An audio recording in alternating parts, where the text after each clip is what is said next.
恳请中国访问塞尔维亚，武基奇为何如此的卑微呢？各位网友，大家好，欢迎关注忠诚 Talk， 我是卢忠诚。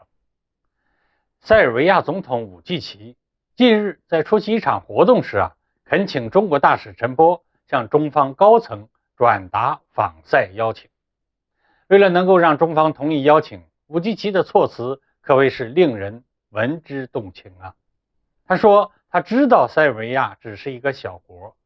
但他由衷的希望在他任期结束之前，中国领导人能够再次访问塞尔维亚，因为只有这样，塞尔维亚人民才能表达出对中国的敬意。从武基奇诚恳的语气中我们不难看出其中的辛酸与苦涩。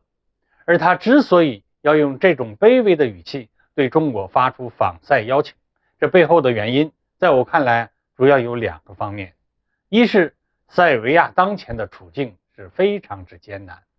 自南联盟解体之后塞尔维亚就一直处于被不友好国家包围着，以及经济萎靡不振的困境中。虽然他们自己有着丰富的文化资源和自然资源，但却因为民族矛盾和经济被制裁等诸多原因，一直得不到有效的发展。好在随着我们中国“一带一路”倡议的顺利实施如今的塞尔维亚已经看到了强盛的希望。为此呢，武基奇才希望他在任的时候能够让中国领导人再次访问塞尔维亚，这既是表达对中国的感激之情，也是希望中塞关系能再进一步。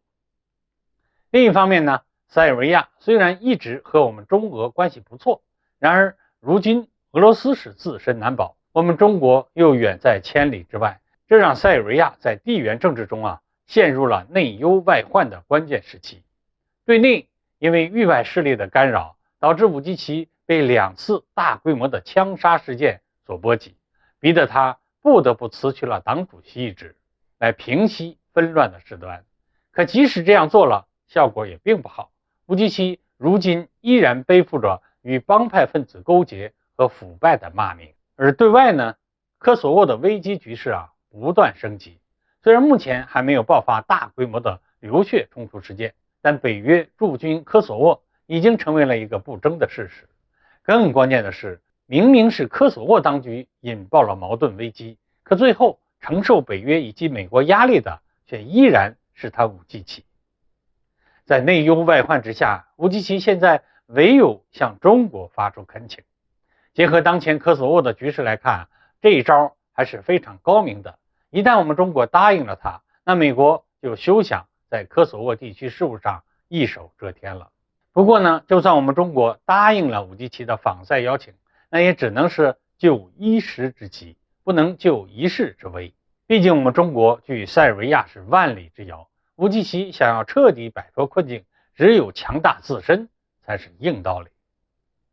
当然了，塞尔维亚想要凭一己之力发展起来还是很困难的，所以我们中国该想个办法帮助他一下，比如加强双方的一带一路倡议的联系，从经贸角度切入，这不仅可以帮助塞尔维亚的经济发展，也可以避免出现军事介入的情况，免得让欧洲各国感到不满，导致塞尔维亚需要面临更大的困境。对此，大家如果有什么别的好办法，也可以在评论区畅所欲言。我们今天就聊到这里，下期再见。